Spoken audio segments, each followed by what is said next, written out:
Hello friends, आज हिंदी व्याकरण में अघोष और सघोष पर चर्चा करते हैं।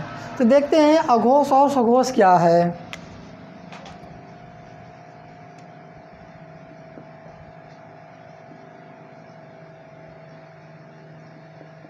अघोष और सघोष।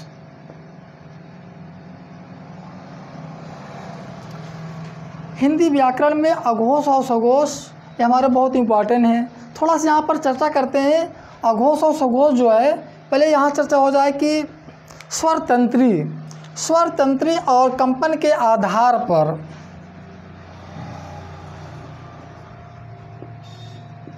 स्वर तंत्री और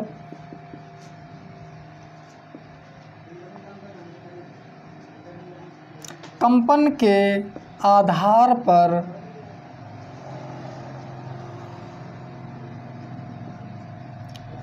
वर्ण के भेद। तो यहाँ पर हम थोड़ा सा चर्चा करते हैं कि स्वर तंत्री और कंपन के आधार पर वर्ण के भेद। तो यहाँ पर बताया गया कि स्वर तंत्री और कंपन के आधार पर जो इनके भेद हैं, बताया गया कि इनके भेद दो हैं। पहला जो हमारा है क्या है, अघोष वर्ण। दूसरा जो हमारा है सघोष वर्ण।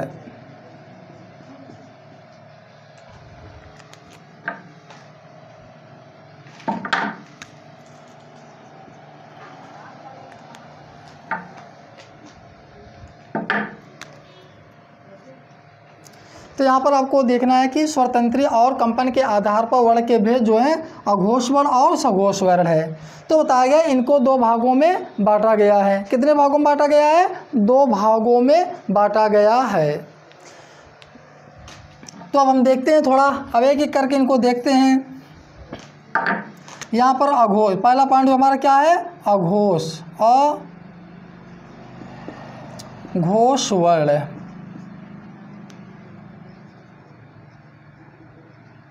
अघोष वर्ण, तो अघोष वर्ण किसे कहते हैं? तो यहाँ पर बताया गया कि जिन ध्वनियों का उच्चारण, कहा गया कि जिन ध्वनियों के उच्चारण में कंपन और झंकार नहीं होता है उसे हम अघोष वर्ण कहते हैं। क्या कहते हैं? यहाँ पर आपको जो अघोष है, तो यहाँ कहा गया कि जिन ध्वनियों के उच्चारण में कंपन और झंकार क्या नहीं होता है, जब नहीं होता है उन्हें हम अघोष वर्ण कहते हैं। तो यहाँ पर देखते हैं अघोष वर्ण में कौन कौन सा वर्ण आता है। पहला हमारा है क, ख, ग, घ, अंग, च, छ, ज, झ, य, ट, ठ, ड, ढ, ढ़, त, थ, द, ध, न, प, फ, ब, भ, म। तो हम यहाँ पर लिखे जो हमारे एक क्या है, ये वर्ण जो है कावर्ण से लेकर के पावर वर्ग जो हमारे हैं, इन वर्णों को बताया गया कि अब यहाँ पर देखते हैं अघोष कौन कौन से वर्ण हैं। तो बताया गया कि अघोष वर्ण जो होते हैं, ये बताया गया है कि हमारे जो क वर्ग से लेकर के प वर्ग तक है, इनका बताया गया कि पहला और दूसरा वर्ण क्या है, पहला और दूसरा वर्ण जो होते हैं क्या है, अघोष वर्ण है। ये जितने हमारे हैं, पहला दूसरा, कावर का का और खा, चा छा, ट ठ, त और थ, प और फ, ये क्या है, सभी अघोष वर्ण है। इनके उच्चारण में यही बताया गया कि इनके उच्चारण में, इन वर्णों के उच्चारण में बताया गया कि यहाँ पर कंपन और झंकार उत्पन्न नहीं होता है। जब कंपन और झंकार नहीं होता है उन्हें हम अघोष वर्ण कहते हैं। जैसे क, ख, च, छ, ट, ठ, त, थ, प, फ, यहाँ पर क्या है, ये अघोष वर्ण है। तो यहाँ पर आपको ध्यान देना होगा, का, ख, च, छ, ट ठ त थ प फ क्या है, अघोष वर्ण है। इसके बाद बताया गया है कि एक का वर्ग से पा वर्ग है। तो ऐसे बोला गया कि स्पर्श व्यंजन भी कहा गया, स्पर्श व्यंजन के पहला और दूसरा है। और इसके बाद जो अघोष वर्ण आएगा इसमें हमारे आते हैं ऊष्म व्यंजन। ऊष्म व्यंजन वर्ण। ऊष्म व्यंजन वर्ण जो है इसमें उस व्यंजन का जो आएगा स और सा, तालब सा, मूर्धा सा और दंत सा आते हैं। कौन कौन सा आएगा? तालब सा, मूर्धा सा और दंत सा आते हैं। यहाँ से हा को हटा दिया गया है। हा इसमें अघोष वर्ण में सम्मिलित नहीं होता है, तो हम इसमें हा को क्या करेंगे? सम्मिलित नहीं करते हैं, इसको बाहर कर दिया गया है। हा को यहाँ से हटा दिया गया है कि आप थोड़ा बगल हो जाइए। तो यहाँ से क्या किया गया? हा को कैंसिल कर दिया गया, हटा दिया गया। इसीलिए जो हमारा उस व्यंजन जो वर्ण है इसमें तालब सा, मूर्धा सा और दंत सा सम्मिलित होते हैं। तो इस प्रकार से बताया गया अघोष वर्ण जो होते हैं स्पर्श व्यंजन का वर्ग का और खा, चा, छा, टा, ठा, ता, था, पा, फा और उस व्यंजन में तालब सा, मूर्धा सा और दंत सा आते हैं। तो इस प्रकार से हम कह सकते हैं, यहाँ पर लिख सकते हैं। तो यहाँ पर क्या है? पहला और दूसरा है, इन्हें हम नंबर दे सकते हैं, पहला दूसरा। तो इस प्रकार से लिख सकते हैं जो हमारे अघोष वर्ण कौन कौन से हैं। तो क्या कर सकते हैं? 12 प्लस ऊष्म, क्या है? ऊष्म व्यंजन। ऊष्म व्यंजन, तो ऊष्म व्यंजन में 12 जो हमारे हैं यहाँ कर सकते हैं 12 प्लस सा और सा आते हैं। कौन कौन से? तालब सा, मूर्धा सा और दंत सा। तो इसके अंतर्गत क्या है? बराबर आपके हो जाएंगे अघोष वर्ण। क्या हो गए? अघोष वर्ण हो गए। इस प्रकार से अघोष वर्ण को हम समझ सकते हैं। 12 प्लस तालब सा, मूर्धा सा और दंत सा आते हैं। क्या हो गए? ये सब हमारे क्या है? अघोष वर्ण हैं। अब देखते हैं सघोष वर्ण। सघोष वर्ण किसे कहते हैं?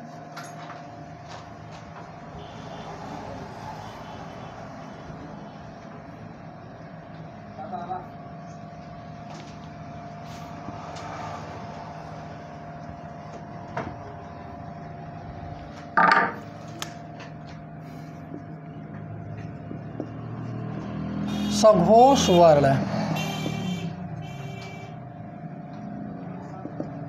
सघोष वर्ण, तो सघोष वर्ण हम उसे कहते हैं जिन वर्णों के उच्चारण में बताया गया कि जिन वर्णों के उच्चारण में कंपन और झंकार उत्पन्न होता है। तो यहाँ पर आपको ध्यान देना होगा, अघोष वर्ण क्या होता है? झंकार और कंपन नहीं होता है, और सघोष वर्ण में झंकार और कंपन होता है। जब झंकार और कंपन होगा तो उसे हम क्या कहते हैं? सघोष वर्ण। तो आपको ध्यान देना होगा सघोष वर्ण को घोष वर्ण भी कहते हैं। क्या कहते हैं? घोष वर्ण भी कहते हैं। तो आपको ध्यान देना है, सघोष को घोष भी कहते हैं।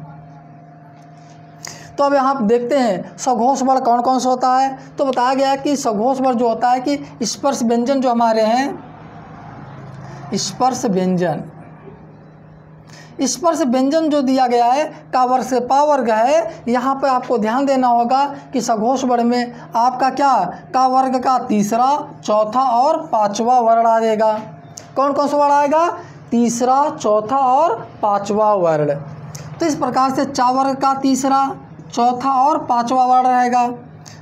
और आपका टा वर्ग जो हमारा दिया है, टा वर्ग का तीसरा, चौथा और पांचवा है।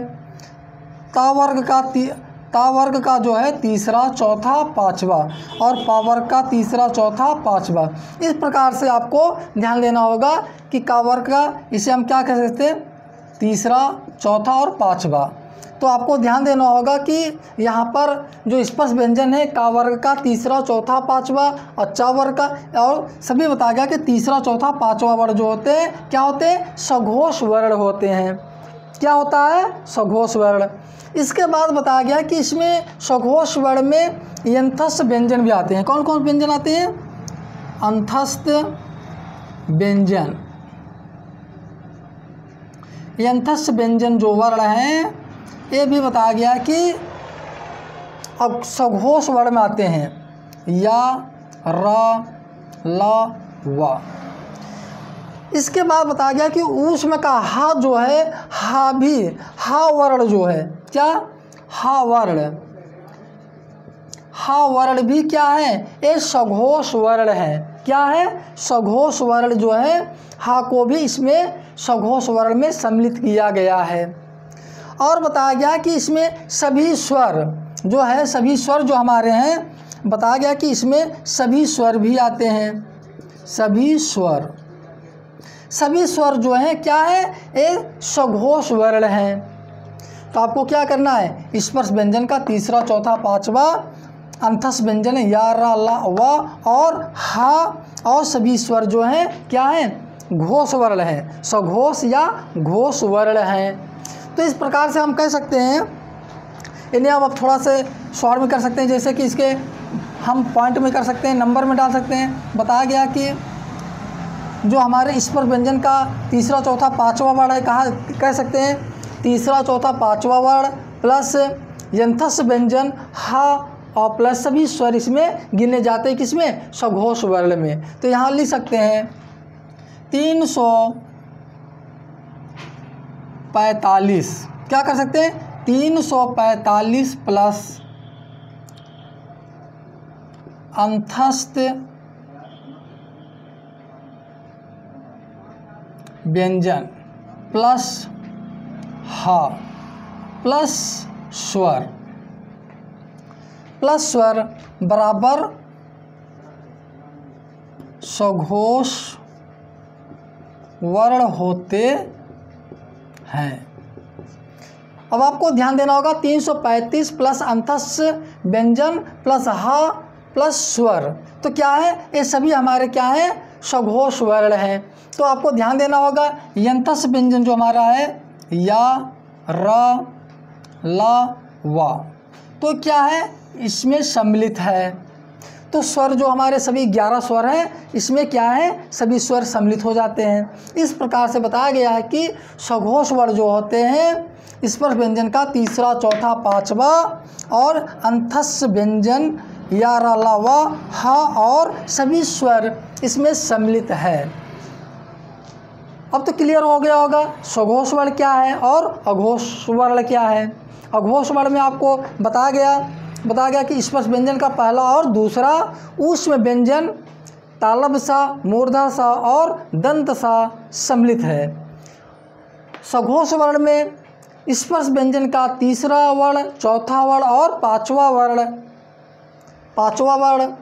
इसके बाद यंथस्थ व्यंजन या, र, ला और व और हा सम्मिलित होता है और इसमें सभी स्वर गिने जाते हैं, किसमें, और सघोष वर्ण में। इस प्रकार से आपको सघोष वर्ण और अघोष वर्ण में अंतर हो गया। तो आप आसानी से कर लेंगे सघोष वर्ण कौन सा है और अघोष वर्ण कौन सा है।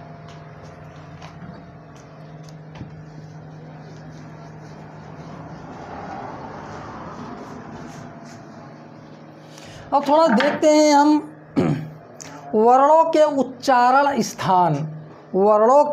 उच्चारण स्थान के विषय में चर्चा करते हैं। वर्णों के उच्चारण स्थान, तो बताया गया कि वर्णों के उच्चारण स्थान, यहाँ पर वर्ण की बातें किया गया, तो वर्णों के उच्चारण के स्थान के दृष्टि से हम देखते हैं कौन कहाँ आते हैं। तो यहाँ पर ध्यान देना है कि पहला पॉइंट जो हमारा है, तो वर्णों के उच्चारण स्थान में पहला क्या आएगा, कंठ आएगा। तो हम देखते हैं कंठ, तो कंठ के अंतर्गत कौन कौन से आते हैं, हमारे वर्ण कौन कौन सा कंठ के अंतर्गत आता है। तो यहाँ पर आपको ध्यान देना होगा। तो यहाँ कंठ के अंतर्गत बताया गया है, आएगा छोटा आ, बड़ा आ, का वर्ग। का वर्ग में आपको बताया गया कि का वर्ग से लेकर के अंगा तक, का वर्ग अर्थात आपको लिख सकते हैं का, ख, ग, घ, अंगा।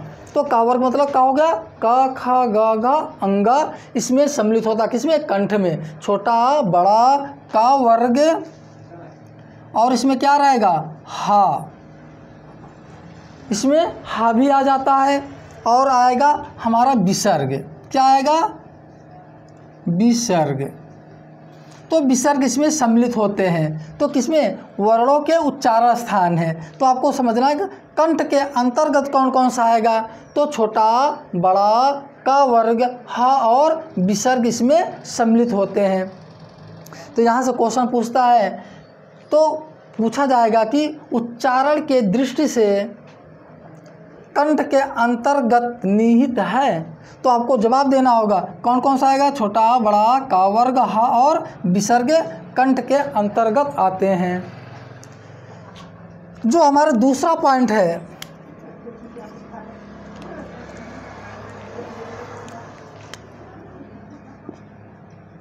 तालव्य। तो देखते हैं तालव्य के अंतर्गत कौन कौन सा आते हैं। तो बताया गया कि तालव्य के अंतर्गत जो हमारे आते हैं, तो सबसे पहले देखते हैं तालव्य। तो तालव्य के अंतर्गत जो हमारे बताए गए, पहला तो इसमें आता है चा वर्ग, क्या आएगा, चा वर्ग। चा वर्ग जो आता है इसमें च छ ज झ इया, तो इसमें सभी चा वर्ग में आ गए। इसके बाद बताया गया कि तालव्य के अंतर्गत जो है वर्णों के उच्चारण के स्थान से देखा गया है, तो इसमें आ जाएगा छोटी बड़ी, क्या आ जाएगा, छोटी बड़ी। और तालव्य सा रहेगा और या रहेगा, क्या रहेगा, तालव्य सा और या रहेगा। तो आपको ध्यान देना, तालव्य में चा वर्ग, छोटी बड़ी, तालव्य सा और या सम्मिलित, यंथस का या सम्मिलित होता है। तो क्या होता है, ये तालव्य वर्णों की उच्चारण स्थान के दृष्टि देखा गया है।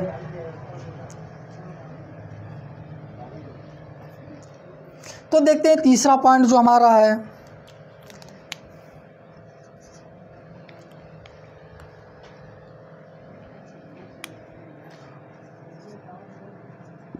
मूर्धा। तो हम देखते हैं कि मूर्धा के अंतर्गत कौन सा आएगा। तो ये आपको यहाँ पर देखना है, पहला तो टा वर्ग आएगा, क्या आएगा, टा वर्ग, टा वर्ग आएगा। टा वर्ग में कौन से, जो हमारे पांचों वर्ण हैं, ट ठ ड ढ, क्या रहेगा, अड़ा रहेगा। तो इसमें क्या है, टा वर्ग। तो टा वर्ग जो है, तो यहाँ पर देखते हैं कि टा वर्ग के बाद और कौन कौन सा आएगा। इसमें री रहेगा, क्या रहेगा, मूर्धा में टा वर्ग री रहेगा, और क्या रहेगा, मूर्धा सा रहेगा और रा रहेगा। कौन कौन सा रहेगा, तो आपको टा वर्ग री मूर्धा सा और रा सम्मिलित होता है, किसमें, मूर्धा में, उच्चारण के दृष्टि से। तो यहाँ पर आपको ध्यान देना होगा, टा वर्ग री सा और रा जो है किसमें, मूर्धा के अंतर्गत आता है। चौथा पॉइंट जो हमारा है दंत। तो देखते हैं दंत के अंतर्गत कौन, ता वर्ग रहेगा, क्या रहेगा, ता वर्ग। ता वर्ग में कौन कौन से होते हैं, ता था द ध न रहेगा, सभी आ जाएगा। और इसमें बताया गया है कि लिरी रहेगा, क्या रहेगा, लिरी रहेगा। और इसमें बताया गया कि दंत सा रहेगा, क्या रहेगा, दंत सा। तावर्ग री और सा रहेगा, और क्या रहेगा, इसमें ला रहेगा।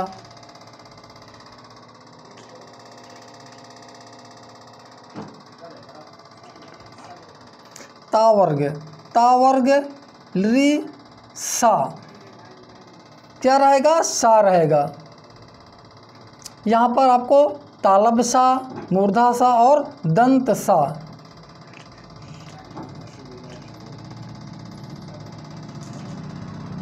इस तरह से आपको ध्यान देना है। तावर्ग ली और सा इसमें आएंगे, किसमें? दंत में आएंगे उच्चारण की दृष्टि से। अब इसके बाद हमारा आता है, अब आपको देखिए कंठ देख लिए, तालब देखिए, मूर्धा और दंत के बाद जो आता है हमारा पांचवा पॉइंट जो है ओष्ठ आता है। क्या आएगा? ओष्ठ।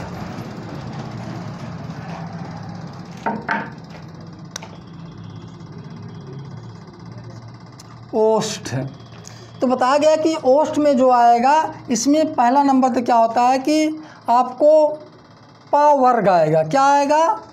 पा वर्ग। क्या रहेगा? पा वर्ग, पा फा बा भा मा, किसमें? ओष्ठ में आएगा, पा वर्ग आएगा। पा वर्ग के बाद जो आपका बताया गया कि छोटा ऊ और बड़ा ऊ इसके अंतर्गत आता है, किसमें? ओष्ठ में। कौन कौन सा आएगा?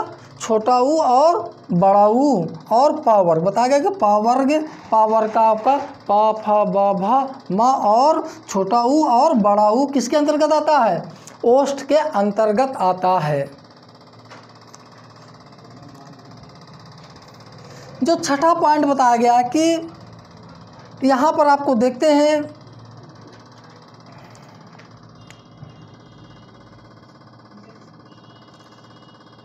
कंठ तालु।